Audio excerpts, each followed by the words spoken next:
If you've ever felt misunderstood or you felt like you didn't fit in with a group of people, I would bet a lot of money that the reason for that was because you surrounded yourself with people that didn't align with your values. So today, in this exercise, I will show you how to uncover your values for a friendship or a relationship, and I think it might transform your life as much as it did mine. One of the biggest advantages of knowing your values is it will make almost any decision easier to make. And for me, one of the biggest impacts it had on my professional life was I stopped going to these networking events that are huge and with a lot of people just pushing business cards to each other and nobody making real connections, and instead attending adult summer camps where I probably did more networking than any networking event that I ever attended.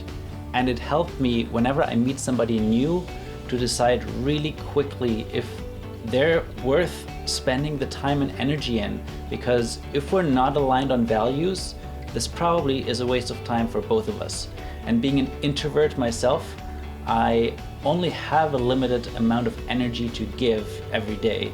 So finding ways to decide, is this relationship, is this event, is this opportunity worth my time and energy?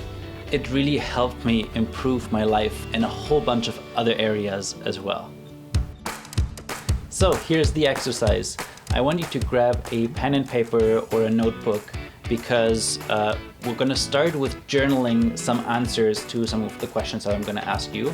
And then once you've written down all your thoughts without judging, without editing, then we're going to take all of those things that you wrote down and we're going to categorize it in a few different areas. Cool? First, I would like you to think of some of the relationships, the friendships that you've had in your life that you would say were the most memorable, in a good way. We're looking for your highlights, the top relationships, the top connection moments that you've had, and then write down what were the feelings or values that were present in that moment. And this could be something big, it could be something small. For example, one of the moments that stood out to me that was memorable was a lot of times after a workout, the people that I go to the gym with, we all come together and grab a coffee at the coffee shop around the corner. And I really love my gym because we all share the same values. Actually, the business itself did a really good job of using the values to attract the right people, because we're all adventure sports enthusiasts. We all do some kind of sport or activity outdoors, and we go to the gym to train to be better at it. So I use it to play tennis, and there's people who are dragon boat racers, and aside from this adventure value that we all share, we all have a growth mindset. We all push ourselves in the gym. We are okay with being uncomfortable. So there's a couple of things that I share in terms of values with those people and that are specifically present in that moment of grabbing a coffee after the workout. And once you write down a couple of those moments, I would say at least think of maybe 5. That gives you a good amount where you can start looking for themes. What are the values, the things that keep coming back up? And just make a note on those, or maybe underline them or highlight them so we can make sure that we are aware of those later. And then we'll go in the opposite direction.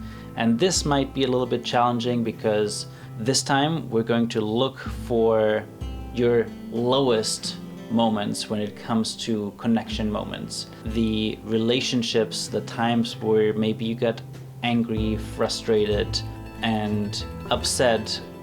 And the question you're going to ask yourself this time is, what is the thing that was missing, the value that maybe was suppressed or not present in those moments? And now that we've brainstormed all these different moments, I hope that you have at least maybe 3, 4, 5 things that you've wrote down on the highlights and 3, 4, 5 things down, written down on the lowlights or lowest moments. And now we're going to take those and we're going to put it into a table of qualities or values that you're looking for in a friendship and qualities or values you're not looking for in a friendship.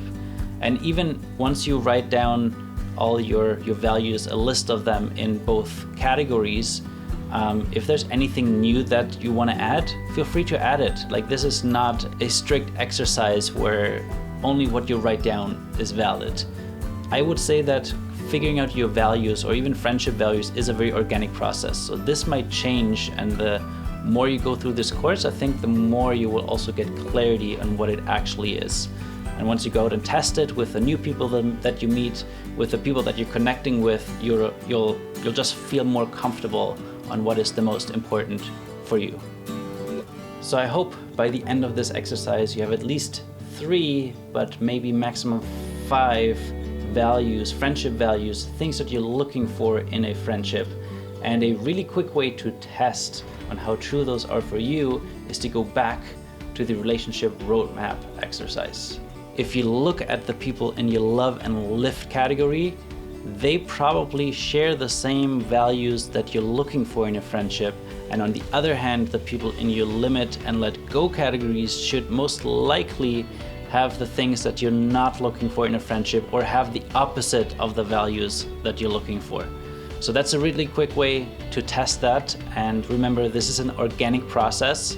So if you want to change things, if you want to change the order of the values you're looking for, maybe there's one that is on number 5 right now, but then you realize it's actually more important, you could move them up and change the order. Whatever you want to do, this is your process, your values, and you choose on what works for you at the moment.